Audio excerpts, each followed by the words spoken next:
ತಪ್ಪು ತಿಳುವಳಿಕೆಗಳಿಂದಾಗಿ ತಪ್ಪು ವ್ಯಕ್ತಿಗಳ ಮೇಲೆ ಬ್ಲೇಮ್ ಮಾಡುವಂಥದ್ದೆಲ್ಲ ಇದೆ ನಮ್ಮ ದೇಶದಲ್ಲಿ. ಅದು ಫಾರ್ ಎಕ್ಸಾಂಪಲ್ ಹೆಣ್ಮಕ್ಳನ್ನ ನಾವು ಬ್ಲೇಮ್ ಮಾಡ್ತೀವಿ ಯೂಶ್ವಲಿ. 40% ಫಿಮೇಲ್ ಪ್ರಾಬ್ಲಮ್ ಇರುತ್ತೆ, ಓಕೆ. 40% ಮೇಲ್ ಪ್ರಾಬ್ಲಮ್ ಇರುತ್ತೆ, ಓಕೆ. 10%, 10-20% ಇಬ್ರುನಲ್ಲಿ ಪ್ರಾಬ್ಲಮ್ ಓಕೆ ಇರುತ್ತೆ. Okay okay. ಒಬ್ರು ಹುಡುಗಿ ಬಂದ್ಬಿಟ್ಟು, ಅಕ್ಕ ನನಗೆ ಹೀಗೆ ಮದುವೆ ಆಯಿತು, ನನ್ನ ಏಜ್ 20 ಇಯರ್ಸೇ, ನನಗೆ ಮಕ್ಕಳಾಗ್ತಾರ ಅಂದರೆ ನೀವೇನು ಹೇಳ್ತೀರಿ? ಯಾಕಾಗಲ್ಲಮ್ಮ, ಇಷ್ಟು ಚಿಕ್ಕ ಏಜ್ ನಿಮಗೆ ಡೆಫಿನೆಟ್ಲಿ ಮಕ್ಕಳಾಗ್ತಾರೆ. ಅದೇ 40ಗೆ 35-40ಗೆ ಪಾಲಿಸಿಸ್ಟಿಕ್ ಓವರಿಯನ್ ಡಿಸೀಸ್, ಇದ್ರ ಬಗ್ಗೆ ನಾವು ಇತ್ತೀಚಿನ ದಿನ ತುಂಬ ಕೇಳ್ತಾ ಇದ್ದೀವಿ. ಇದು ಏನು ಆ್ಯಕ್ಚುಲಿ ಅನ್ನೋದೊಂದು ಪ್ರಶ್ನೆ. ಎರಡನೇದು ಆಬ್ವಿಯಸ್ ಪ್ರಶ್ನೆ, ಇದು ಸಂತಾನೋತ್ಪತ್ತಿ ಮಾಡೋಕ್ಕೆ ಇದರಿಂದ ಏನು ಸಮಸ್ಯೆ ಆಗುತ್ತೆ? ಈ ಲೈಫ್ ಸ್ಟೈಲ್ ಚೇಂಜಸಲ್ಲಿ ಬೇಸಿಕಲಿ ಅಂದರೆ ವರ್ಕೌಟ್ ಮಾಡುವಂಥದ್ದು, ಹೆಲ್ದಿ ಫುಡ್ ತಿನ್ನೋಂಥ ಏನು ಬರುತ್ತೆ? ಹೌದು, 4 ಮೇನ್ ಇಂಪಾರ್ಟೆಂಟ್ ಥಿಂಗ್ಸ್. ಸ್ನೇಹಿತರೆ ನಮಸ್ಕಾರ. ಗೌರಿ ಶಕ್ಕಿ ಸ್ಟುಡಿಯೋದ ವಿಶೇಷ ಕಾರ್ಯಕ್ರಮ ಫ್ಯಾಮಿಲಿ ಡಾಕ್ಟರ್, ನಿಮಗೆಲ್ಲ ಸ್ವಾಗತ. ನಾನು ಗೌರಿ ಶಕ್ಕಿ.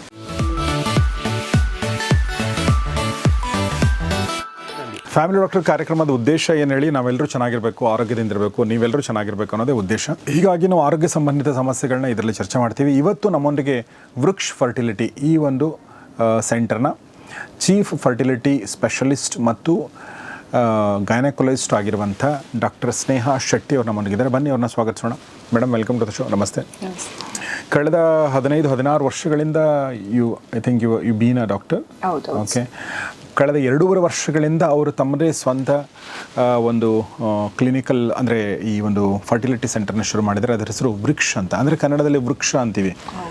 ಸೊ ಒಂದು ವೃಕ್ಷ ಅಂದರೆ ಏನು ಹೇಳಿ, ಒಂದು ವೃಕ್ಷ ಅಂದರೆ ಅದು ನಾವು ಅದನ್ನು ನಿರೀಕ್ಷೆ ಮಾಡೋದು, ಅದು ಹೂ ಬಿಡುತ್ತೆ, ಹಣ್ಣಾಗುತ್ತೆ, ಮತ್ತೊಂದಷ್ಟು ಗಿಡಗಳು ಅದರಿಂದ ಹುಡ್ತವೆ. ವೃಕ್ಷ ಅನ್ನೋದೊಂದು ಸಮೃದ್ಧತೆಯ ಸಂಕೇತ. ಅದೇ ಹೆಸರು, ಅದರ ಸಲುವಾಗಿ ಇಟ್ಟಿದ್ದ ಹೆಸರು. ಓಕೆ.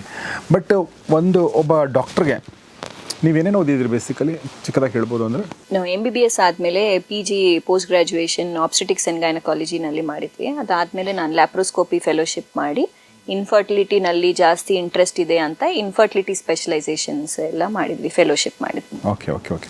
ಈ ಒಬ್ಬ ಡಾಕ್ಟರ್ ಬೇರೆ ಬೇರೆ ಹಾಸ್ಪಿಟಲ್ಗಳಲ್ಲಿ ನೀವು ಕೆಲಸ ಮಾಡ್ತಿದ್ರಿ. ಆಮೇಲೆ 2.5 ವರ್ಷದಿಂದ ನೀವು ನಿಮ್ಮದೇ ಆದ ವೃಕ್ಷ ಶುರು ಮಾಡಿದ್ರಿ. ಯಾಕೆ ಅನ್ನಿಸ್ತು ಹಾಗೆ ಡಾಕ್ಟ್ರೇ ನಿಮಗೆ? ಸೊ ಎಲ್ಲ ಕಡೆ ಪ್ರಾಕ್ಟೀಸ್ ಮಾಡ್ತಾ ಇದ್ದವಾಗ ಪ್ರತಿಯೊಬ್ಬರು ಕಂಪನಿದು, ಪ್ರತಿಯೊಬ್ಬರು ಹಾಸ್ಪಿಟಲ್ ಅವ್ರದ್ದು ಈ ಪ್ರಕಾರ ಮಾಡಬೇಕು ಅಂತ ಒಂದಿರುತ್ತೆ. ಫರ್ಟಿಲಿಟಿ ಅನ್ನೋದು is a very divine field. ಅದು ಒಂದು ದೈವದ ಮೂಲಕವಾಗಿ ಅದು ಆಶೀರ್ವಾದ ಇದ್ರೇ ಅದು ನಾವು ಏನು ಮಾಡಿದ್ರೂ ಅದು ನ್ಯಾಚುರಲ್ ಇರಲಿ ಇಲ್ಲ ಹೈ ಎಂಡ್ ಟ್ರೀಟ್ಮೆಂಟ್ ಇರಲಿ, ಸ್ವಲ್ಪ ಜನಗೆ ಸಿಂಪಲ್ ಮಾತ್ರೆಗಳು ಕೊಟ್ಟರೆ ಆಗಿಬಿಡುತ್ತೆ, ಸ್ವಲ್ಪ ಜನಗೆ ಈ ಥರ. ಸೊ ಬೇಸಿಕ್ ಟ್ರೀಟ್ಮೆಂಟಿಂದನೂ ಆಗ್ಬೋದು ಅಂತ. ಅದು IVF ಸೆಂಟರ್ನಲ್ಲೇ ನಾನು ಕೆಲಸ ಮಾಡಬೇಕಂತ ಇಲ್ಲ, ಫರ್ಟಿಲಿಟಿ ಸೆಂಟರ್ನಲ್ಲಿ ನಾನು ಕೆಲಸ ಮಾಡಬೇಕು. ಓಕೆ, ನಾವೇ ಒಂದು ಸ್ವಲ್ಪ ಚಿಕ್ಕದಾಗಿ ಸ್ಟಾರ್ಟ್ ಮಾಡಿಬಿಟ್ಟು ಈ ಥರ ಎಷ್ಟು ದಾಂಪತ್ಯಗಳನ್ನ ಅವ್ರಿಗೆ ಹೆಲ್ಪ್ ಮಾಡ್ಬೋದಂದರೆ ಅದು ಮಾಡೋಣ ಅಂತ ಆ ಉದ್ದೇಶದಿಂದ ಇಂಟರ್ನ್ಯಾಷನಲ್ ಲೆವೆಲ್ ಸ್ಟ್ಯಾಂಡರ್ಡ್ಸ್ನಲ್ಲಿ ಕರೆಕ್ಟ್ ಎಥಿಕಲ್ ಪ್ರಾಕ್ಟೀಸ್ ಮಾಡಿ ART ಅಂತ ಸೆಂಟ್ರಲ್ ಗವರ್ಮೆಂಟ್ ಲಾ ಇದೆ ಈಗ, ಆ ಸೆಂಟ್ರಲ್ ಗವರ್ಮೆಂಟ್ ಲಾ ಪ್ರಕಾರ ಫಾಲೋ ಆಗಿ ಒಂದು ಸೆಂಟರ್ ಮಾಡೋಣ ಅಂತ ಆ ಉದ್ದೇಶದಿಂದ ಮಾಡಿದ್ವಿ. Very nice. ಸೊ ಅಲ್ಲಿ ಒಂದು ಭಾಳ ಇಂಪಾರ್ಟೆಂಟ್ ವ್ಯತ್ಯಾಸ ಹೇಳಿದರು. IVF ಸೆಂಟರ್ ಅಲ್ಲ, ಫರ್ಟಿಲಿಟಿ ಸೆಂಟರ್ ಅನ್ನೋದು. IVF ಅನ್ನೋದು ನಿಮ್ಮ ಗರ್ಭಧಾರಣೆಯ ಕೊನೆಯ ಹಂತ, ಅಂದರೆ ಎಲ್ಲ ದಾರಿಗಳು ಮುಗಿದ ಮೇಲೆ IVF ಮಾಡ್ತೀರಾ. ಸೊ ಕೆಲವೊಬ್ಬರಿಗೆ ನ್ಯಾಚುರಲ್ ಆಗಿ ಆಗುತ್ತೆ, ಇನ್ನೂ ಕೆಲವೊಬ್ಬರಿಗೆ ಇನ್ನೊಂದು ನೀವು ಹೇಳಿದ್ರಿ ಎರಡನೇದು IUI ಇಂದ ಆಗುತ್ತೆ, ಕೆಲವೊಬ್ಬರಿಗೆ ಮಾತ್ರ IVF-ನಿಂದ ಆಗುತ್ತೆ. ಸೊ ಹೀಗಾಗಿ ಯಾವುದು ದಾರಿಯಿಂದ ಮಕ್ಕಳಾಗಿ ಸಾಧ್ಯ ಆ ದಾರಿನ ಆಯ್ಕೆ ಮಾಡ್ಕೋಬೇಕು ಅನ್ನೋದು ತಮ್ಮ ಒಂದು ಮಾತಿನ ಅರ್ಥ ನನಗೆ. ಇನ್ನು ಈಗ ನಾವು ನಮ್ಮ ಭಾರತದಲ್ಲಿ ಒಂದಷ್ಟು ಹೇಗೆ ಮಕ್ಕಳ ಬಗ್ಗೆ ಒಂದು ಒಲವಿದೆಯೋ ಹಾಗೆ ಕೆಲವೊಂದು ತಪ್ಪು ತಿಳುವಳಿಕೆಗಳಿಂದಾಗಿ ತಪ್ಪು ವ್ಯಕ್ತಿಗಳ ಮೇಲೆ ಬ್ಲೇಮ್ ಮಾಡುವಂಥದ್ದೆಲ್ಲ ಇದೆ ನಮ್ಮ ದೇಶದಲ್ಲಿ. ಅದು ಫಾರ್ ಎಕ್ಸಾಂಪಲ್ ಹೆಣ್ಮಕ್ಳನ್ನ ನಾವು ಬ್ಲೇಮ್ ಮಾಡ್ತೀವಿ ಯೂಶ್ವಲಿ. ಮಕ್ಕಳಾಗಿಲ್ಲ ಅಂದರೆ ಒಂದು ಸಂಸಾರದಲ್ಲಿ ಅವಳು ಬಂಜೆ ಅನ್ನೋ ಮಾತು ನಮ್ಮ ಕನ್ನಡದಲ್ಲಿ ಒಂದು ಮಾತಿದೆ, which is a very very harsh and which is a very rude thing to say. ಗಂಡಸಿಗೆ ಆ ಥರದ್ದು ವರ್ಡೇ ಇಲ್ಲ ನಮ್ಮ ಹತ್ರ. ಗಂಡಸಿಗೆ ಯಾಕೆ ಅಂದರೆ ನಾವು ಅನಿಸುತ್ತೆ ಗಂಡಸಿಗೆ ಏನು ಸಮಸ್ಯೆ ಇಲ್ಲ, ಹೆಣ್ಣಿಗೆ ಸಮಸ್ಯೆ ಅನ್ನೋದು. ಅಗೇನ್ ನಾ ಹೇಳ್ದಂಗೆ ಅತ್ಯಂತ ದೊಡ್ಡ ತಪ್ಪು ತಿಳುವಳಿಕೆ, ಮೂರ್ಖತನದ ಮಾತು. ದಯವಿಟ್ಟು ಯಾರು ಕೂಡ ಆ ಥರದ ವರ್ಡ್ಗಳನ್ನ ಯೂಸ್ ಮಾಡಬೇಡಿ, ಆ ಥರ ತಿಳ್ಕೊಳ್ಬೇಡಿ.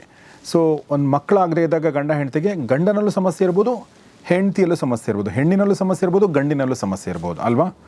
ಸೊ ನಾನು 2 ಪ್ರಶ್ನೆಗಳು ಕೇಳಬೇಕು.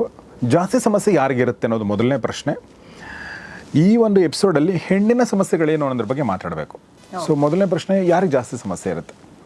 ನೀವು ತುಂಬ ಚೆನ್ನಾಗಿ ಮಾತಾಡಿದ್ರಿ. First of all thank you so much for bringing this topic. Thank you. ಇದು ಇಷ್ಟು ಅಪೋಹಗಲ್ನಲ್ಲಿ ಈ ಥರ ವರ್ಡ್ ಬಂಜೆತನ ಅನ್ನೋ ವರ್ಡ್ ಅನ್ನೋದು ನೀವು ಹೇಗೆ ಹೇಳಿದ್ರಿ, ಅದು really thank you so much for clearing that out. And ಎಲ್ಲರಿಗೆ ಈ ಥರ ಯೂಸ್ ಮಾಡಬಾರ್ದು ಅಂತ ಹೇಳಿದರೆ, ಯಾಕಂದರೆ ಅದು ತುಂಬ ಕಾಮನ್ ಆಗಿ ಯೂಸ್ ಮಾಡ್ತಾ ಇರ್ತಾರೆ ನಾರ್ಮಲ್ ಲ್ಯಾಂಗ್ವೇಜ್ನಲ್ಲೇ.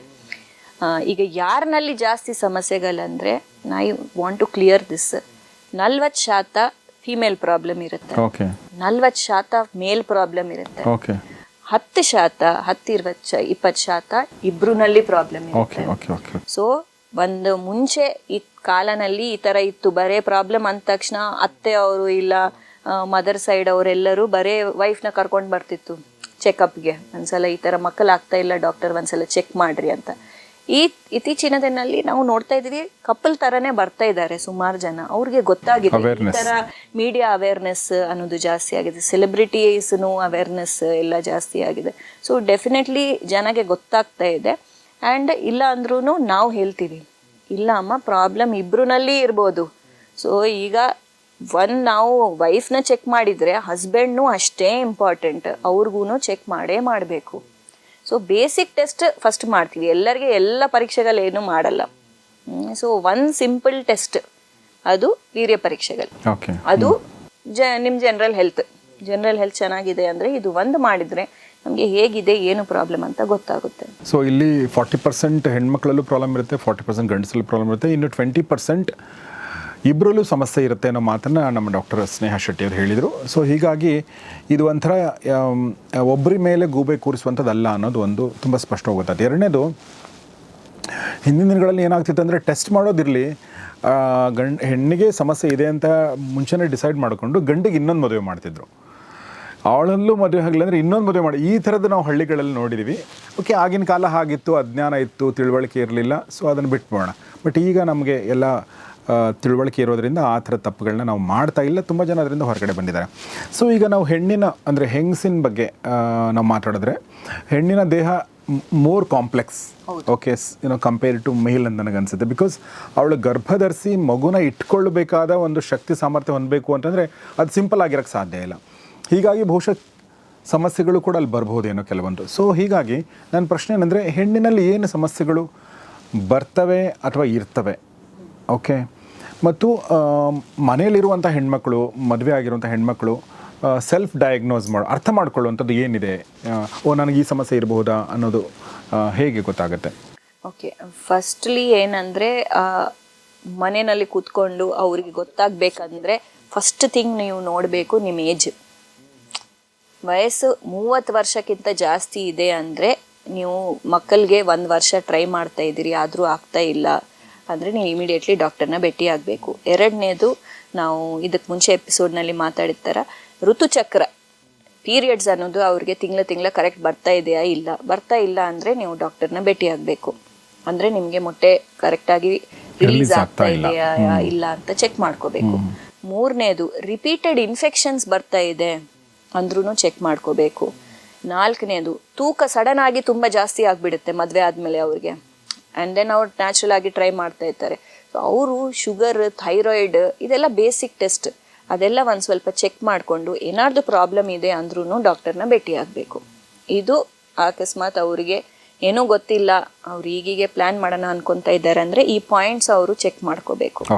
ಕರೆಕ್ಟಾಗಿ ಪೀರಿಯಡ್ಸ್ ಬರ್ತಾ ಇದೆಯಾ ಇಲ್ಲ, ಅವ್ರ age, then repeated infections, basic blood ಟೆಸ್ಟ್ಗಳು ಇದೆಲ್ಲ ಅವರು ಚೆಕ್ ಮಾಡಿಕೊಂಡು ಡಾಕ್ಟರ್ನ ಭೇಟಿ ಆಗಬೇಕು. ಈಗ ಏನೇನು ಸಮಸ್ಯೆಗಳು ಇರ್ಬೋದು ಅಂದರೆ, ಫಸ್ಟ್ ಬೇಸಿಕ್ ಥಿಂಗ್, ನೀವು ನಾರ್ಮಲ್ ಆಗಿ ಒಂದು ಫಸ್ಟ್ ಟೈಮ್ ಪೀರಿಯಡ್ ಬಂದವಾಗ, ಎಲ್ಲರಿಗೆ ಹುಟ್ಟುವಾಗಿಂದನೇ ಹೆಂಗಸರಿಗೆ ಪೀರಿಯಡ್ಸ್ ಇರಲ್ಲ, ಅವರು 13-14 ವರ್ಷ ಆದಮೇಲೆ ಅವ್ರಿಗೆ ಫಸ್ಟ್ ಟೈಮ್ ಪೀರಿಯಡ್ ಬರೋದು ಸ್ಟಾರ್ಟ್ ಆಗುತ್ತೆ. ಇದು ಪೀರಿಯಡ್ ಬರೋದು ಅಂದರೆ ಏನು? ನಮ್ಮ ಬಾಡಿನಲ್ಲಿ ಗರ್ಭಕೋಶ ಅಂತ ಯೂಟ್ರಸ್ ಅನ್ನೋದು ಇರುತ್ತೆ. ಈಗ ನಾವು ಆರಾಮಾಗಿ ಚೇರ್ ಮೇಲೆ ಕೂತ್ಕೊಂಡಿದ್ವಿ, ಹೀಗೆ ನಮ್ಮ ಬಾಡಿ ಗರ್ಭಕೋಶನಲ್ಲಿ ಒಂದು ಚೆನ್ನಾಗಿ ಕುಷನ್ ಫಾರ್ಮ್ ಆಗುತ್ತೆ ಮಗು ಬಂದು ಕೂತ್ಕೊಳ್ಳಿಕ್ಕೆ.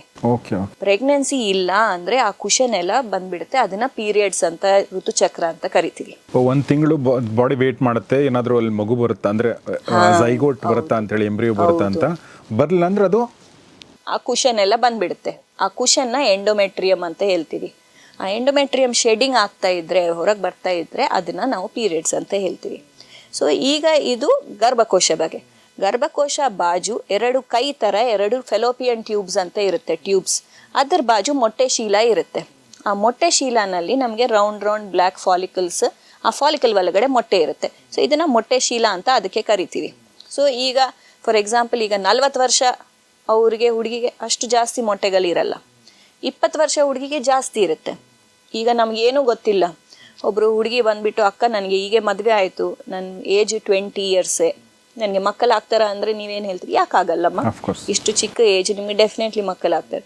ಅದೇ 40ಗೆ 35 40ಗೆ ನೀವೇನು ಹೇಳ್ತೀರಿ? ಸ್ವಲ್ಪ ಕಷ್ಟ ಆಗ್ಬೋದು, ನೀವು ಡಾಕ್ಟರ್ಗೆ ಹೋಗಿ ಒಂದ್ಸಲ ಭೇಟಿ ಆಗ್ರಿ ಅಂತ. ಏಜ್ ರಿಲೇಟೆಡ್ ಮೊಟ್ಟೆಗಳ ಕ್ವಾಂಟಿಟಿ ಕಡಿಮೆ ಆಗುತ್ತೆ. ಸೊ ಈ ಅಂಡಾಶೀಲನಲ್ಲಿ ಎಷ್ಟು ಫಾಲಿಕಲ್ಸ್ ಅವ್ರ ಏಜ್ ಪ್ರಕಾರ ಎಷ್ಟಿರ್ಬೇಕು ಅಷ್ಟಿದೆಯಾ ಇಲ್ಲ ಅಂತ ಚೆಕ್ ಮಾಡಬೇಕು. ಜನರಲ್ ಹೆಲ್ತ್ ಜೊತೆ ಹಾರ್ಮೋನ್ ಟೆಸ್ಟ್ ಆ್ಯಂಡ್ ಇದು ಟೆಸ್ಟ್ ಮಾಡಬೇಕು. ಆ ಮೊಟ್ಟೆ ಶೀಲನಲ್ಲಿ ಪ್ರತಿ 1 ತಿಂಗಳು 1 ಫಾಲಿಕಲ್ ದೊಡ್ಡದಾಗಿ ರಪ್ಚರ್ ಆಗುತ್ತೆ, ರಿಲೀಸ್ ಆಗುತ್ತೆ. ಅದನ್ನು ಎಗ್ ರಿಲೀಸ್ ಓವ್ಯುಲೇಷನ್ ಅಂತ ಹೇಳ್ತೀವಿ. ಆ ಟೈಮ್ನಲ್ಲಿ ಆ ಮೊಟ್ಟೆ ರಿಲೀಸ್ ಆಗಿದ್ದಾದ್ಮೇಲೆ ಅದು ಬರೀ ಒಂದೇ ದಿನ 24 ಅವರ್ಸೇ ಇರುತ್ತೆ. ಅದಾದಮೇಲೆ ಆ ಮೊಟ್ಟೆ ಸತ್ತು ಹೋಗುತ್ತೆ.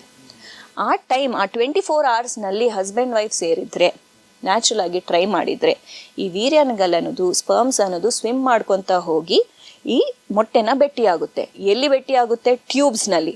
ಈ ಟ್ಯೂಬಿಂದ ಕೆಲಸ ಏನು? ಆ ಮೊಟ್ಟೆನ ಇಟ್ಕೊಳ್ಳೋದು. ಸೊ ಟ್ಯೂಬ್ನಲ್ಲಿ ಭೇಟಿಯಾಗಿ ಅಲ್ಲಿ ಭ್ರೂಣ ಅನ್ನೋದು ಫಾರ್ಮ್ ಆಗುತ್ತೆ ಟ್ಯೂಬ್ನಲ್ಲಿ. ಆ್ಯಂಡ್ ದೆನ್ ಅದು ಗರ್ಭಕೋಶ ಒಳಗಡೆ ಬಂದುಬಿಟ್ಟು ಗರ್ಭಕೋಶನಲ್ಲಿ ಕೂತ್ಕೊಳ್ಳುತ್ತೆ. ಸೊ ಇಫ್ ಇದು ಆಗಿಲ್ಲ, ಈದರ್ ಎಗ್ ರಿಲೀಸ್ ಆಗಿಲ್ಲ ಆರ್ ಎಗ್ ರಿಲೀಸ್ ಆಗಿದೆ, ಟ್ಯೂಬ್ನು ಇಟ್ಕೊಂಡಿದೆ, ಬಟ್ ಆ ಟೈಮ್ನಲ್ಲಿ ಅವ್ರ ಹಸ್ಬೆಂಡ್ ವೈಫ್ ಸೇರಿಲ್ಲ, ಆರ್ ಈ ಭ್ರೂಣ ಅನ್ನೋದು ಚೆನ್ನಾಗಿಲ್ಲ, ಅದು ಬಂದು ಗರ್ಭಕೋಶನಲ್ಲಿ ಕೂತ್ಕೊಂಡಿಲ್ಲ, ಗರ್ಭಕೋಶನಲ್ಲಿ ಪ್ರಾಬ್ಲಮ್ ಇದೆ ಏನಾರ್ದು ಅಂದ್ರೂ ಪ್ರೆಗ್ನೆನ್ಸಿ ಆಗಲ್ಲ. ಸೊ ಪ್ರಾಬ್ಲಮ್ಸ್ 3 ಕಡೆ ಇರ್ಬೋದು. ಒಂದು ಎಗ್ ಮೊಟ್ಟೆ ಶೀಲನಲ್ಲಿ ಏನಾರ್ದು ತುಂಬ ಹಾರ್ಮೋನಲ್ ಪ್ರಾಬ್ಲಮ್ಸ್, PCOD ಅಂತ ಆ ಥರ ಪ್ರಾಬ್ಲಮ್ ಇದೆ, ಇಲ್ಲ ಮೊಟ್ಟೆನೇ ತುಂಬ ಕಡಿಮೆ ಇದೆ, ಅವ್ರ ಏಜ್ಗೆ ಎಷ್ಟಿರಬೇಕು ಅಷ್ಟಿಲ್ಲ, ತುಂಬ ಕಡಿಮೆ ಮೊಟ್ಟೆಗಳಿದೆ, ಇಲ್ಲ ಏನಾರ್ದು ಬೇರೆ ಕಂಡೀಷನ್ಸ್ ಎಂಡೋಮೆಟ್ರಿಯೋಸಿಸ್ ಅಂತ ಆ ಥರ ಪ್ರಾಬ್ಲಮ್ಸ್ ಇದ್ರೂ ಎಗ್ ಕ್ವಾಲಿಟಿ ಕಡಿಮೆ ಇರುತ್ತೆ. ಎರಡನೇದು ಟ್ಯೂಬ್ಸ್. ಈಗ ರೋಡೇ ಬ್ಲಾಕ್ ಇದೆ ಅಂದರೆ ನಾವು ಹೇಗೆ ಹೋಗೋದು? Correct. So egg and sperm ಭೇಟಿ ಆಗಲಿಕ್ಕೆ ಅಲ್ಲಿ ದಾರಿನೇ ಬ್ಲಾಕ್ ಇದೆ. ಸೊ ಆ ಟ್ಯೂಬ್ಸ್ನಲ್ಲಿ because of whatever reason, infection ಮೂಲಕವಾಗಿ ಇದು ಆಗ್ಬೋದು, ಇಲ್ಲ ಎದೆಷನ್ ಸರ್ಜರಿ ಏನಾರ್ದು ಆಗಿದೆ, ಆ ಸರ್ಜರಿ ಮೂಲಕವಾಗಿ ಅದು ಏನಾರ್ದು ಪ್ರಾಬ್ಲಮ್ ಆಗಿದೆ ಅಂದ್ರೂ ಟ್ಯೂಬ್ ಬ್ಲಾಕ್ ಇರುತ್ತೆ. ಮೂರನೇದು ಯೂಟ್ರಸ್. ಈ ಗರ್ಭಕೋಶನಲ್ಲಿ ಏನಾರ್ದು ಗಡ್ಡೆ ಥರ ಫೈಬ್ರಾಯ್ಡ್ಸ್ ಅಂತ ಹೇಳ್ತಾರೆ, ಇಲ್ಲ ಸ್ವಲ್ಪ ಜನಗೆ ಏನಾಗುತ್ತೆ ಅವ್ರು ಹುಟ್ಟುವಾಗಿಂದನೇ ಜೆನೆಟಿಕ್ ಆಗಿ 2 ಯೂಟ್ರಸ್ ಇರುತ್ತೆ. ಹೌದಾ? ಇಲ್ಲ ನಮಗೆ ಮೂಗು ಮಧ್ಯದಲ್ಲಿ ಹೇಗೆ ಸೆಪ್ಟಮ್ ಇದೆ ಆ ಥರ ಒಂದು ಸೆಪ್ಟಮ್ ಒಂದು ವಾಲ್ ಇರುತ್ತೆ. ಆ ಥರ ಏನಾದ್ರು ಗರ್ಭಕೋಶನಲ್ಲಿ ಪ್ರಾಬ್ಲಮ್ ಇದ್ರೂ ಪ್ರೆಗ್ನೆನ್ಸಿ ಆಗಲ್ಲ. ಆಗಿದ್ರೂ ಮಿಸ್ಕ್ಯಾರೇಜ್ ರಿಸ್ಕ್, ಅಬಾರ್ಷನ್ ರಿಸ್ಕ್ ಅದೆಲ್ಲ ಜಾಸ್ತಿ ಇರುತ್ತೆ. ಯಾಕೆ ಆ ಥರ 2 ಇರುತ್ತೆ? ಅದು ಹುಟ್ಟುವಾಗಿಂದನೇ ಅವ್ರಿಗೆ ಆ ಥರ. ಅವ್ರಿಗೇನು ಸೊಲ್ಯೂಷನ್ ಹಾಗಾದ್ರೆ? ಸೊ ಡಿಫ್ರೆಂಟ್ ಟೈಪ್ಸ್ ಇರುತ್ತೆ. ಸ್ವಲ್ಪ ಜನಗೆ ಈಗ ನಮಗೆ ಈ ಥರ ಗರ್ಭಕೋಶ ಇರುತ್ತೆ, ಸ್ವಲ್ಪ ಜನಗೆ ಒಂದು ಸೈಡ್ಗೆ ಬೆಂಡ್ ಆಗಿ ಇರುತ್ತೆ, ಸ್ವಲ್ಪ ಜನಗೆ 2 ಯೂಟ್ರಸಸ್ ಸೆಪ್ರೇಟ್ ಆಗಿ ಇರುತ್ತೆ, ಸ್ವಲ್ಪ ಜನಗೆ 2 ಇರುತ್ತೆ, ಒಂದು ಚೆನ್ನಾಗಿರುತ್ತೆ, ಒಂದು ಚಿಕ್ಕದಾಗಿ ಇರುತ್ತೆ. ಸೊ ಅವ್ರಿಗೆ ತಿಂಗಳು ಋತುಚಕ್ರನ ಆಗುವಾಗ ಅದು ಬ್ಲೀಡಿಂಗ್ ಆಗಲಿಕ್ಕೆ ಜಾಸ್ತಿ ದಾರಿ ಇಲ್ಲ, ಸೊ ತುಂಬ ನೋವಿರೋದು, ಆ ಥರ ಅಬ್ನಾರ್ಮಲ್ ಯೂಟ್ರಸ್, ಜೆನೆಟಿಕ್ ಪ್ರಾಬ್ಲಮ್ಸ್ ಅನ್ನೋದು ಕಂಜನೈಟಲ್ ಇಶ್ಯೂಸ್ ಅಂತ ಹೇಳ್ತೀವಿ, ಆ ಥರ ಪ್ರಾಬ್ಲಮ್ಸ್ನೂ ಆಗ್ಬೋದು. ಓಕೆ. ನೀವು ಮಾತಾಡ್ತಿರ್ಬೇಕಾದ್ರೆ ಒಂದು ವರ್ಡನ್ನು ಯೂಸ್ ಮಾಡಿದ್ರಿ, PCOD ಇರುತ್ತೆ ಅಂತ ಹೇಳಿದ್ರಿ ನೀವು, ಅಂದರೆ cystic ovarian disease. Yes, polycystic ovarian disease. ಇದ್ರ ಬಗ್ಗೆ ನಾವು ಇತ್ತೀಚಿನ ದಿನ ತುಂಬ ಕೇಳ್ತಾ ಇದ್ದೀವಿ. ಇದು ಏನು ಆ್ಯಕ್ಚುಲಿ ಅನ್ನೋದೊಂದು ಪ್ರಶ್ನೆ. ಎರಡನೇದು ಆಬ್ವಿಯಸ್ ಪ್ರಶ್ನೆ, ಇದು ಸಂತಾನೋತ್ಪತ್ತಿ ಮಾಡೋಕ್ಕೆ ಇದರಿಂದ ಏನು ಸಮಸ್ಯೆ ಆಗುತ್ತೆ? ಸೊ PCOD ಅನ್ನೋದು ಈಗ ತುಂಬ ಜಾಸ್ತಿ ನಾವು ಕೇಳ್ತಾ ಇದ್ದೀವಿ. ಹಿಂದಿನ ಕಾಲ ನಾವು ಇಷ್ಟೆಲ್ಲ ಏನೂ ಕೇಳಿಸ್ತಾ ಇಲ್ಲ. PCOD ಅಂದರೆ ಈಗ ನಮ್ಮದು ಓವರೀಸ್ನಲ್ಲಿ ನಾನು ಹೇಳಿದ್ನಿ, ಮೊಟ್ಟೆ ಶೀಲನಲ್ಲಿ ಫಾಲಿಕಲ್ಸ್ ಅಂತ ಇರುತ್ತೆ. ಅದು ಫಾಲಿಕಲ್ಸ್ ಅವ್ರ ಏಜ್ಗೆ ಇಷ್ಟಿರಬೇಕು ಅಂತ ಇರುತ್ತೆ, 10 ಇರಬೇಕು, ಅವ್ರು 15 ಇರಬೇಕು. ಅವ್ರ ಏಜ್ಗೆ ಎಷ್ಟಿರಬೇಕು ಅದಕ್ಕಿಂತ ತುಂಬ ಜಾಸ್ತಿ ಇದ್ದರೆ ತುಂಬ ಜಾಸ್ತಿ ಫಾಲಿಕಲ್ಸ್, ಆ ಫಾಲಿಕಲ್ ಅನ್ನೋದು ರೌಂಡ್ ಬಲೂನ್ ಥರ ಇರುತ್ತೆ. ಫಾಲಿಕಲ್ ಒಳಗಡೆ ಎಗ್ಸ್ ಇರುತ್ತೆ. ಸೊ ಈ ಫಾಲಿಕಲ್ ಅನ್ನೋದು ಒಂದು ಸಿಸ್ಟ್ ಥರ ಕಾಣಿಸುತ್ತೆ ಸ್ಕ್ಯಾನ್ನಲ್ಲಿ ನೋಡಿದರೆ. ಫ್ಲೂಯಿಡ್ ಫಿಲ್ಡ್, ಸಿಸ್ಟ್ ಅಂದರೆ ಫ್ಲೂಯಿಡ್ ಫಿಲ್ಡ್, ಯಾವುದೇ ಅದರಲ್ಲಿ ಫ್ಲೂಯಿಡ್ ಫಿಲ್ ಆಗಿದೆ, ನೀರೇನಾದ್ರು ತುಂಬಿದೆ ಅಂದರೆ ಸಿಸ್ಟ್ ಅಂತ ಹೇಳ್ತೀವಿ. ಸೊ ಸ್ಕ್ಯಾನ್ನಲ್ಲಿ ನಾವು ನೋಡುವಾಗ ತುಂಬ ಜಾಸ್ತಿ ಈ ಥರ ಫಾಲಿಕಲ್ಸ್ ಇದ್ದರೆ, ಪಾಲಿ ಅಂದರೆ ತುಂಬ, ಸಿಸ್ಟ್ ಅಂದರೆ ಇದು ಸಿಸ್ಟಿಕ್ ಥರ ಕಾಣಿಸ್ತಾ ಇದೆ. ಪಾಲಿಸಿಸ್ಟಿಕ್ ಇನ್ ದ ಓವರಿ ಅಂದರೆ ಅಂಡಶೀಲ. ಸೊ ಈ ಥರ ತುಂಬ ಜಾಸ್ತಿ ಕಾಣಿಸ್ತಾ ಇದೆ ಅಂದರೆ ಪಾಲಿಸಿಸ್ಟಿಕ್ ಅಪಿಯರೆನ್ಸ್ ಇದೆ ನಿಮ್ಮದು ಮೊಟ್ಟೆ ಶೀಲದು ಅಂತ ಹೇಳ್ತಾರೆ. ಇದು ಇಫ್ ಇನ್ ಕೇಸ್ ಹಾರ್ಮೋನಲ್ ಇಂಬ್ಯಾಲೆನ್ಸ್ನೂ ಇದೆ ಆಕೆಗೆ ಅಂದರೆ ದೆನ್ ನಾವು PCOD ಪ್ರಾಬ್ಲಮ್ ಇರ್ಬೋದು ನಿಮಗೆ ಅಂತ ನಾವು ಕನ್ಫರ್ಮ್ ಡಯಾಗ್ನೋಸಿಸ್ ಮಾಡ್ತೀವಿ. ಹಾರ್ಮೋನಲ್ ಇಂಬ್ಯಾಲೆನ್ಸ್ ಅಂದರೆ ಹಾರ್ಮೋನ್ಸ್ ಅಂದರೆ ನಮಗೆ ದೇಹದಲ್ಲಿ ನಮ್ಮ ಪ್ರತಿಯೊಂದು, ಈಗ ನಾನು ಕೈನೂ ಈ ಥರ ಮಾಡ್ತಾ ಇದ್ದೀನಿ ಅಂದರೆ ನನ್ನ ಬ್ರೈನ್ ಸಿಗ್ನಲ್ ಮಾಡ್ತಾ ಇದೆ, ಅದು ಹಾರ್ಮೋನ್ ರಿಲೀಸ್ ಆಗುತ್ತೆ. ಆ ಹಾರ್ಮೋನೇ ಇನ್ಸ್ಟ್ರಕ್ಷನ್ಸ್ನ ಕ್ಯಾರಿ ಫಾರ್ವರ್ಡ್ ಮಾಡಿಬಿಟ್ಟು ಆ ಕೆಲಸ ಆಗುತ್ತೆ. ಹಾಗೆ ಈಗ ನಮ್ಮ ಬಾಡಿನಲ್ಲಿ ಏನಾದ್ರು ಮಾಡಬೇಕಂದ್ರೂ ಆಗಬೇಕು, ಫಂಕ್ಷನ್ ಆಗಬೇಕಂದ್ರೂ ಹಾರ್ಮೋನ್ ರಿಲೀಸ್ ಆಗಿ ಅದು ಹೋಗಿ ಅದರದ್ದು ಕೆಲಸ ಆಗುತ್ತೆ. ಸೊ ರೀಪ್ರೊಡಕ್ಷನ್ ಅನ್ನೋದು ರೀಪ್ರೊಡಕ್ಟಿವ್ ಸಿಸ್ಟಮ್ನ ಕೆಲಸ ಮಾಡಲಿಕ್ಕೆ ಸ್ವಲ್ಪ ಹಾರ್ಮೋನ್ಸ್ ಇದೆ. ಆ messengers, hormones R messengers of our body. So ಈ ಹಾರ್ಮೋನ್ಸ್ ಅನ್ನೋದು ಈಗ ಫಾರ್ ಮೆನ್ ಫೀಮೇಲ್ ಹಾರ್ಮೋನ್ಸ್ನೂ ಇರುತ್ತೆ, ಈಗ ಫೀಮೇಲ್ಸ್ಗೆ ಮೇಲ್ ಹಾರ್ಮೋನ್ಸ್ನೂ ಇರುತ್ತೆ. ಇದು ಬ್ಯಾಲೆನ್ಸ್ನಲ್ಲಿ ಇರಬೇಕು. ಈ ಹಾರ್ಮೋನಲ್ ಇಂಬ್ಯಾಲೆನ್ಸ್ ಏನಾದ್ರು ಆಗಿದೆ ಅಂದರೆ ಈ ಥರ ಸಮಸ್ಯೆಗಳಾಗ್ಬೋದು. ಸೊ ಎಷ್ಟು ಇಂಬ್ಯಾಲೆನ್ಸ್ ಇದೆ ಅದರ ಪ್ರಕಾರ ಸಿವಿಯಾರಿಟಿ ಆಫ್ PCOD ಇರುತ್ತೆ. ಸ್ವಲ್ಪ ಜನಕ್ಕೆ ಸ್ವಲ್ಪ ಮೈಲ್ಡ್ PCOD, ಸ್ವಲ್ಪ ಜನಕ್ಕೆ ಸಿವಿಯರ್ PCOD, ಸ್ವಲ್ಪ ಜನಕ್ಕೆ ಮಾಡ್ರೇಟ್ PCOD, ಅಷ್ಟು ಜಾಸ್ತಿ ಇಲ್ಲ ಅಷ್ಟು ಕಡಿಮೆ ಇಲ್ಲ, ನಿಮಗೆ ಇದೆ. So depending on the problem ನಾವು ಮೆಡಿಕೇಶನ್ ಕೊಡಬೇಕಾ ಇಲ್ಲ ಬರೀ ಲೈಫ್ ಸ್ಟೈಲ್ ಚೇಂಜ್ ಮಾಡಬೇಕಾ ಅಂತ ಹೇಳ್ತೀವಿ. ಇದು ಯಾಕೆ ಆಗ್ತಾ ಇದೆ ಡಾಕ್ಟರ್ ಅಂದರೆ 2 ಸಮಸ್ಯೆಗಳು. ಒಂದು ಲೈಫ್ ಸ್ಟೈಲ್. ಈಗ ಇತ್ತೀಚಿನದಲ್ಲಿ ನೀವು ನೋಡಿದರೆ ನಮ್ಮದು ಆಹಾರ, ನಮ್ಮದು ಪೊಲ್ಯೂಷನ್, ನಮ್ಮದು ಎಲ್ಲ ಎಷ್ಟು ಮೊಬೈಲ್ ಫೋನ್ ಯೂಸೇಜ್, ಎಕ್ಸಸೈಸ್ ಏನು ಮಾಡಲ್ಲ, ಇಲ್ಲ ಅಂದರೆ ತುಂಬ ಜಾಸ್ತಿ ಜಿಮ್ಗೆ ಹೋಗ್ಬಿಟ್ಟು ಎಲ್ಲ ಓವರ್ ಎಕ್ಸಸೈಸಸ್ ಅದೆಲ್ಲ ಇರುತ್ತೆ. Everything is contaminated. ಹೌದಾ? ಈಗ ಅನ್ನ ತಿನ್ನೋದು ಅನ್ನೋದು 10 ವರ್ಷ ಹಿಂದ್ಗಡೆ ಅನ್ನಗೆ ಈಗ ನಮಗೆ ಸಿಗೋದು ಅನ್ನಗೆ ಎಷ್ಟು ಡಿಫ್ರೆನ್ಸಸ್ ಇದೆ. ಆ್ಯಂಡ್ ಪ್ಲಸ್ ನಾವು ಅಷ್ಟು ಕೆಲಸ ಮಾಡಲ್ಲ. ನಮ್ಮ ಅಮ್ಮ ಅವರಮ್ಮ ಅವ್ರು ಎಷ್ಟು ಕೆಲಸ ಮಾಡ್ತಾಯಿದ್ರು. ನಮಗೀಗ ಪ್ರತಿಯೊಂದಕ್ಕೆ switch on switch off buttons ಅದೆಲ್ಲ ಥರ ಇದೆ. So we don't work out that much. So all these things are causing lifestyle related problems. ಅದರಿಂದ ಹಾರ್ಮೋನಲ್ ಇಂಬ್ಯಾಲೆನ್ಸ್ ಆಗಿ ಇದು PCOD ಅನ್ನೋದು ಜಾಸ್ತಿ ಆಗ್ತಾ ಇದೆ. Second, over diagnosis. ಕರೆಕ್ಟಾಗಿ ನೀವು ಡಯಾಗ್ನೋಸ್ ಮಾಡಿಲ್ಲ. ಈಗ ನೀವು ಏಜ್ ಕಡಿಮೆ ಇದೆ, ಜಾಸ್ತಿ ಫಾಲಿಕಲ್ಸೇ ಕಾಣುತ್ತೆ, ಅದು ನೋಡಿದ ತಕ್ಷಣ PCOD ಪ್ರಾಬ್ಲಮ್ ಇದೆ ಅಂತ ಹೇಳಕ್ಕಾಗಲ್ಲ. ಸೆಕೆಂಡ್, ಇರ್ರೆಗ್ಯುಲರ್ ಪೀರಿಯಡ್ ತಿಂಗಳು ಋತುಚಕ್ರ ಕರೆಕ್ಟ್ ಆಗ್ತಾ ಇಲ್ಲ ಅಂದ್ರೂ PCOD ಪ್ರಾಬ್ಲಮ್. ಅದಕ್ಕೆ ಸುಮಾರು ಕಾರಣಗಳಿರುತ್ತೆ. ಸೊ ಈ ಥರ ಓವರ್ ಡಯಾಗ್ನೋಸಿಸ್ ಆಗೋದೂ ಪ್ರಾಬ್ಲಮ್ ಆಗಿದೆ. ಈಗ ಇದು lifestyle. Second cause is genetic. ಈಗ ನಮ್ಮ ಅಪ್ಪ ಅಮ್ಮ ಕಡೆಯಿಂದ ಬರೋದು ಹೆರಿಡಿಟ್ರಿ ಅಂತೀವಿ. ಜೆನೆಟಿಕ್ ಅಂದರೆ ನೀವು ನಿಮ್ಮ ಅಮ್ಮ ಗರ್ಭಾಶಯನಲ್ಲಿ ಇದ್ದವಾಗ ಕಣ್ಣು ಮೂಗು ಎಲ್ಲ ಹೇಗೆ ಫಾರ್ಮ್ ಆಗುತ್ತೋ ಹಾಗೆ ಇದೆಲ್ಲ ಸ್ಟ್ರಕ್ಚರ್ಸ್ನೂ ಫಾರ್ಮ್ ಆಗುತ್ತೆ. ಬ್ರೈನ್ ಓವರಿ ಕನೆಕ್ಷನ್ನು ಫಾರ್ಮ್ ಆಗುತ್ತೆ. ಆ ಫಾರ್ಮೇಷನ್ ಟೈಮ್ನಲ್ಲಿ ಏನಾದರೂ ಮ್ಯೂಟೇಷನ್ ಆಗಿದ್ದರೆ ಈ ಥರ PCOD ಸಮಸ್ಯೆಗಳು ಬರ್ಬೋದು. ಸೊ ಅದನ್ನು ನೀವು ನಿಮ್ಮ ಜೀನ್ಸ್ನ ತೆಗೆದು ನಾವು ಬಿಸಾಕ್ಲಿಕ್ಕಾಗಲ್ಲ. ಕರೆಕ್ಟ್. ಸೊ ನಾವೇನು ಮಾಡಬೇಕು, ಆ ಪ್ರಾಬ್ಲಮ್ನ ನಿಮಗೆ ನಾವು ಮೆಡಿಸಿನ್ಸ್ ಇಲ್ಲ ಟ್ರೀಟ್ಮೆಂಟ್ ಆ ಪ್ರಕಾರ ಸಮಸ್ಯೆಗಳ ಪ್ರಕಾರ ನಾವು ಕೊಡ್ತೀವಿ. ಅದಾದಮೇಲೆ ನಿಮಗೆ ಮಗು ಆಗುತ್ತೆ, ಹೆಲ್ದಿಯಾಗಿ ಇರುತ್ತೆ. ಆಮೇಲೆ maybe you may again get back to having symptoms. So based on the problem, ಲೈಫ್ ಸ್ಟೈಲಾ ಇಲ್ಲ ಇದು ಅಂತ ನಮಗೆ ಟೆಸ್ಟ್ ಮಾಡಿ ನೋಡ್ಲಿಕ್ಕಾಗಲ್ಲ. ಬಟ್ ನಿಮಗೆ ಸಿವಿಯಾರಿಟಿ ಪ್ರಕಾರ ಇರುತ್ತೆ. ಮೋಸ್ಟ್ ಕಾಮನ್ಲಿ ಇದು 2 ರೀಸನ್.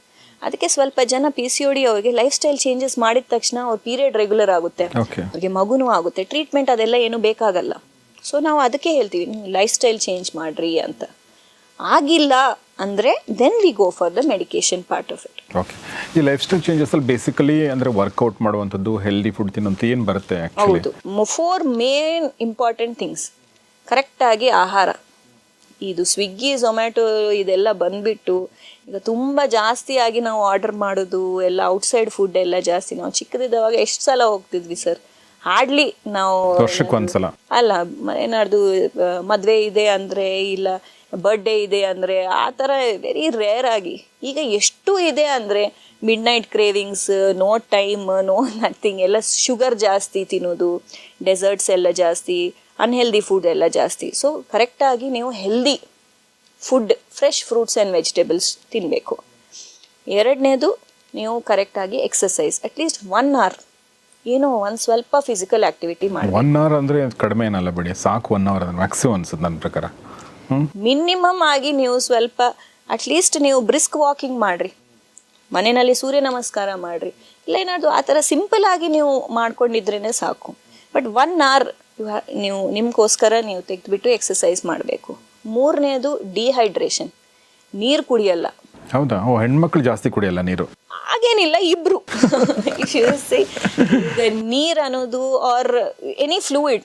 ಯಾಕೆ ಹೆಣ್ಮಕ್ಳು ಕುಡಿಯಲ್ಲ ನಾ ಹೇಳಿದೆ ಅಂದರೆ, ಅವ್ರಿಗೇನಂದರೆ ಈ ಬಾತ್ರೂಮ್ಗಳನ್ನ ಕಂಡ್ರೆ ಆಗಲ್ಲ. ಹೆಣ್ಮಕ್ಳನ್ನ ಭಾಳ ಅಬ್ಸರ್ವ್ ಮಾಡಿದ್ದೀನಿ. ಯಾಕೆ ಕುಡಿಯಲ್ಲ ಅಂದರೆ ಅವ್ರು they don't want to go to bathrooms. ಹೊರಗಡೆ ಹೋದಾಗ ಅವ್ರಿಗೆ ಒಂದು ಫೋಬಿಯಾ ಇದೆ, ಚೆನ್ನಾಗಿರಲ್ಲ ಬಾತ್ರೂಮ್ಗಳು ಅಂಥೇಳಿ. ಆ್ಯಂಡ್ ದೆನ್ 4ನೇದು ನಿದ್ದೆ. ಫೋನ್ಸ್ ಎಲ್ಲ ಬಂದಾದಮೇಲೆ ಎಲ್ಲ ನಾವು ವಿ ಹ್ಯಾವ್ ಬಿಕಮ್ ಅಡಿಕ್ಟೆಡ್. ನಾವು ನಿದ್ದೆ ಚೆನ್ನಾಗಿ ಮಾಡ್ತಾ ಇಲ್ಲ. ಮಿನಿಮಮ್ 6 to 8 hours ಚೆನ್ನಾಗಿ ನಿದ್ದೆ ಮಾಡಬೇಕು.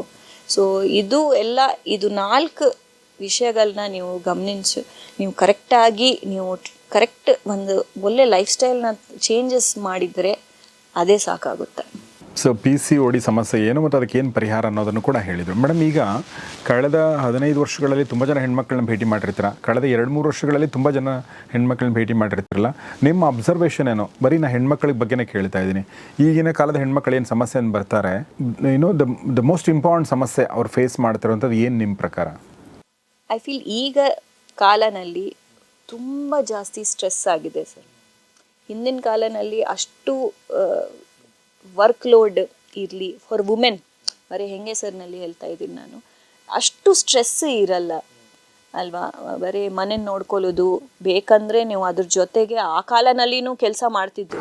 ಆವಾಗ್ಲೂ ವುಮೆನ್ ಆಂಟರ್ಪ್ರಿನರ್ಸ್ ಅದೆಲ್ಲ ಇರ್ತಿತ್ತು, ಅವ್ರಿಗೂ ಚಿಕ್ಕ ಚಿಕ್ಕ ಬಿಸ್ನೆಸ್ ಅದೆಲ್ಲ ಇತ್ತು. ಬಟ್ ಇಷ್ಟು ಟೆನ್ಷನ್ ಇದ್ರಿಲ್ಲ. ಈಗ ಎಷ್ಟು ಕಾಂಪಿಟೇಟಿವ್ ಆಗಿದೆ ಅಂದರೆ ಪ್ರತಿಯೊಂದಕ್ಕೆ ತುಂಬ ಜಾಸ್ತಿ ಸ್ಟ್ರೆಸ್ ತಗೊಳ್ಳೋದು.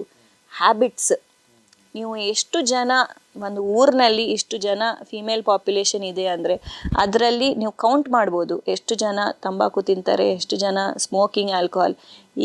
ಈಗ ಇತ್ತೀಚಿನದಲ್ಲಿ ಎಷ್ಟು ಜನ smoking, females, alcohol consumption, drugs, ಇದೆಲ್ಲ ತುಂಬ ಜಾಸ್ತಿ ಆಗಿದೆ. Exposure and all of that, all these things are causing N effect. ಅದು ನಮ್ಮ ಹಾರ್ಮೋನ್ಸ್ ಮೇಲೆ ಸ್ಟ್ರೆಸ್ ಡೆಫಿನೆಟ್ಲಿ ಇಂಬ್ಯಾಲೆನ್ಸ್ ಕಾಸ್ ಮಾಡಿಬಿಟ್ಟು ರಿಪ್ರೊಡಕ್ಷನ್, ಮೊಟ್ಟೆ ಕ್ವಾಲಿಟಿ ಮೇಲೆ ಇದೆಲ್ಲ ಇರುತ್ತೆ. ಆ್ಯಂಡ್ 3ನೇದು ನಾವು ಡಿಸ್ಕಸ್ ಮಾಡಿರ್ತಾರೆ ಏಜ್. ಮದುವೆ ಮಾಡ್ಕೊಳ್ಳೋದೇ ಲೇಟ್. ಹಿಂದಿನ ಕಾಲ 20 ವರ್ಷಕ್ಕೆ ಅವ್ರಿಗೆ ಒಂದು ಮಗುನೂ ಇರುತ್ತೆ. ಈಗ 30 ಆದಮೇಲೆ 40 ಆದಮೇಲೆ ಅವರು ಮಗು ಪ್ಲ್ಯಾನ್ ಮಾಡೋದು, 30 ಆದಮೇಲೆ ಮದುವೆ ಬಗ್ಗೆ ಯೋಚನೆ ಮಾಡೋದು. ಆಲ್ ದೀಸ್ ಥಿಂಗ್ಸ್ ತುಂಬ ಡಿಲೇ ಆಗ್ತಾ ಇದ್ರೂ ಆ ಏಜ್ ಪ್ರಕಾರನೂ ಕ್ವಾಲಿಟಿ ಎಲ್ಲ ಕಡಿಮೆ ಆಗ್ತಾ ಇದೆ. ನೀವು ಹ್ಯಾಬಿಟ್ಸ್ಗಳ ಬಗ್ಗೆ ಹೇಳಿದ್ರಲ್ಲ, ಈಗ ಗಂಡಸರು ತುಂಬ ಜನ ಹ್ಯಾಬಿಟ್ಸ್ ಎಲ್ಲ ಮಾಡ್ತಾರೆ, ಸ್ಮೋಕ್ ಮಾಡ್ತಾರೆ, ಡ್ರಿಂಕ್ಸ್ ಮಾಡ್ತಾರೆ. ಇತ್ತೀಚಿನ ದಿನಗಳು ಹೆಣ್ಮಕ್ಳು ಕೂಡ ಮಾಡೋಕ್ಕೆ ಶುರು ಮಾಡಿದ್ದಾರೆ. ನೀವು ಕರೆಕ್ಟಾಗಿ ಹೇಳಿದ್ರಿ. ಇದು ಅಂದರೆ ಇಂಪ್ಯಾಕ್ಟ್ ಇರುತ್ತಲ್ಲ, ಅದು ಹೆಣ್ಣಿನ ಮೇಲೆ ಸ್ವಲ್ಪ ಜಾಸ್ತಿ ಆಗುತ್ತಾ ಈ ಥರದ್ದು ಈ ಹ್ಯಾಬಿಟ್ಸ್ಗಳದು? ಜಾಸ್ತಿ ಅಂತ ಏನಿಲ್ಲ, ಬಟ್ ಡೆಫಿನೆಟ್ಲಿ ಇಂಪ್ಯಾಕ್ಟ್ ಅನ್ನೋದು ಪ್ರತಿಯೊಂದು ಆರ್ಗನ್ ಮೇಲೆ ಇರುತ್ತೆ. ನೀವು ಎಷ್ಟು ಜಾಸ್ತಿ ಯೂಸ್ ಮಾಡ್ತಾ ಇದ್ದೀರಿ ಅದರ ಪ್ರಕಾರ. ಈಗ ಮೇ ಬಿ ಈಗ ಇಬ್ಬರು ಇದ್ದಾರೆ, ಒಂದು ಆ್ಯಂಡ್ ಹಸ್ಬೆಂಡ್ ವೈಫ್ ಇಬ್ಬರು ಸ್ಮೋಕಿಂಗ್ ಮಾಡ್ತಾ ಇದ್ದಾರೆ. But may be husband only 1-2 cigarette smoke ಮಾಡಿದರೆ, ವೈಫ್ ಜಾಸ್ತಿ ಸ್ಮೋಕ್ ಮಾಡಿದರೆ ಆಕೆಗೆ ಜಾಸ್ತಿ ಎಫೆಕ್ಟ್ ಇರುತ್ತೆ. ಸ್ವಲ್ಪ ಕಡೆ ನಾವು ಏನು ನೋಡ್ತೀವಿ ಅಂದರೆ ವೈಫ್ ಸ್ಮೋಕಿಂಗ್ ಮಾಡಲ್ಲ, ಬಟ್ ಹಸ್ಬೆಂಡ್ದು ಸ್ಮೋಕಿಂಗ್ ಪ್ರಾಬ್ಲಮ್ ಕಡೆಯಿಂದ ಪ್ಯಾಸಿವ್ ಸ್ಮೋಕರ್ ಆಗ್ಬಿಡುತ್ತೆ. ಅದು ಸ್ಮೋಕ್ ಇನ್ಹೇಲ್ ಮಾಡಿ ಅದೆಲ್ಲ ಅದರಿಂದ ಪ್ರಾಬ್ಲಮ್ಸ್ನೂ ಆಗ್ಬೋದು. ಸೊ ನೀವು ಎಷ್ಟು ಎಕ್ಸ್ಪೋಜರ್ ಆಗಿದೆ ಅದ್ರ ಮೇಲೇನೂ ಇರುತ್ತೆ. ಸೊ ಪ್ಯಾಸಿವ್ ಸ್ಮೋಕರ್ಗಳಿಗೂ ಸಮಸ್ಯೆ. ಹೀಗಾಗಿ ಇತ್ತೀಚಿನ ಸ್ವಲ್ಪ ಅವೇರ್ನೆಸ್ ಕ್ರಿಯೇಟ್ ಆಗಿದೆ. ಮುಂಚೆ ಎಲ್ಲ ಗಂಡಸರು ತುಂಬ ಜನ ಮನೆಯಲ್ಲೇ ಸ್ಮೋಕ್ ಮಾಡ್ತಿದ್ರು, ಈಗ ಸ್ವಲ್ಪ ಕಡಿಮೆ ಆಗಿದೆ ಅನಿಸುತ್ತೆ. ಹೊರಗಡೆ ಹೋಗ್ತಾರೆ, ಸ್ವಲ್ಪ ಒಂದು ಟ್ಯಾಬು ಥರ ಆಗಿದೆ. ಆದರೂ ಕೂಡ ನೀವು ಮನೇಲಿ ಸ್ಮೋಕ್ ಮಾಡ್ತಾ ಇದ್ದರೆ ದಯವಿಟ್ಟು ಗಮನಿಸಿ. ಇದು ನಿಮಗೆ ಹಾರ್ಮ್ ಮಾಡೋದಲ್ಲದೆ ನಿಮ್ಮ ವೈಫ್ಗೆ ಮತ್ತು ನಿಮ್ಮ ಮಕ್ಕಳಿಗೆ ಎಲ್ಲರಿಗೂ ಕೂಡ ಹಾರ್ಮ್ ಮಾಡುತ್ತೆ. ಹೀಗಾಗಿ ದಯವಿಟ್ಟು ಸ್ಮೋಕ್ ಮಾಡುವಾಗ ಮನೆಯಲ್ಲಿ ಮಾಡೋಕ್ಕೆ ಹೋಗಬೇಡಿ. ಅನಿವಾರ್ಯ ಸ್ಥಿತಿ ಇದ್ದಾಗ ಹೊರಗಡೆ ಹೋಗಿ ಅಂತ ನಾನು ಕೇಳ್ಕೊಳ್ತೀನಿ. ಸೊ PCOD ಸಮಸ್ಯೆ ಬಗ್ಗೆ ಮತ್ತು ಸುಮಾರು ಸಮಸ್ಯೆಗಳ ಬಗ್ಗೆ, ಹೆಣ್ಮಕ್ಳು ಎದುರಿಸುವಂಥ ಸಮಸ್ಯೆಗಳ ಬಗ್ಗೆ ಡಾಕ್ಟರ್ ಸ್ನೇಹಾ ಶೆಟ್ಟಿ ತುಂಬ ಚೆನ್ನಾಗಿ ಹೇಳಿದರು. ನಿಮಗೆ ಬಹುಶಃ ಸಾಕಷ್ಟು ವಿಚಾರಗಳು ಅರ್ಥ ಆಗಿದೆ ಅಂತ ಅನ್ಕೋತೀನಿ. ಈ ಕುರಿತಾಗಿ ಏನೋ ಪ್ರಶ್ನೆಗಳು ದಯವಿಟ್ಟು ಅದನ್ನು ತಿಳಿಸಿ. ಮತ್ತು ಇದನ್ನು ಹೇಳಿದಂತೆ ಡಾಕ್ಟರ್ ಸ್ನೇಹಾ ಶೆಟ್ಟಿ ಅವರಿಗೆ ನಿಮ್ಮೆಲ್ಲರ ಪರವಾಗಿ ಧನ್ಯವಾದಗಳು ಮೇಡಮ್. ತುಂಬ ಥ್ಯಾಂಕ್ಸ್ ನಿಮಗೆ, ನಮ್ಮ ಜೊತೆ ಇಷ್ಟೊತ್ತು ಮಾತಾಡಿದ್ರಿ. ಮತ್ತು ಸ್ನೇಹಾ ಶೆಟ್ಟಿ ಅವ್ರನ್ನ ಸಂಪರ್ಕಿಸಬೇಕು ಅಂದರೆ ಅವರ ಕಾಂಟ್ಯಾಕ್ಟ್ ಡೀಟೇಲ್ಸ್ ನಾವು ಕಮ್ಯುನಿಟಿ ಪೇಜಲ್ಲಿ, ಡಿಸ್ಕ್ರಿಪ್ಷನಲ್ಲಿ ಮತ್ತು ಕಮೆಂಟ್ ಬಾಕ್ಸಲ್ಲಿ ಹಾಕಿರ್ತೀವಿ. ವೃಕ್ಷ್ ಫರ್ಟಿಲಿಟಿ ಅನ್ನೋದು ಅವರ ಸಂಸ್ಥೆ ಹೆಸರು. ಇದು HSR ಲೇಔಟಲ್ಲಿದೆ, ಈಗ ವೈಟ್ ಫೀಲ್ಡಲ್ಲಿ ಕೂಡ ಇದೆ ಆಲ್ರೆಡಿ. ಸೊ ನಿಮ್ಮ ಸಮಸ್ಯೆಗಳಿದ್ರೆ ದಯವಿಟ್ಟು ಅದನ್ನು ಬಗೆಹರಿಸ್ಕೊಳ್ಳಿ ಮತ್ತು ಒಂದು ಸುಖವಾದ ಸಮೃದ್ಧವಾದ ಸಂಸಾರವನ್ನು ಹೊಂದಿ. ನೋಡ್ತಾರೆ ಗೌರಿ ಶೆಟ್ಟಿ ಸ್ಟುಡಿಯೋ, ನೋಡ್ತಾರೆ ಫ್ಯಾಮಿಲಿ ಡಾಕ್ಟರ್ ಕಾರ್ಯಕ್ರಮ. ನಮಸ್ಕಾರ.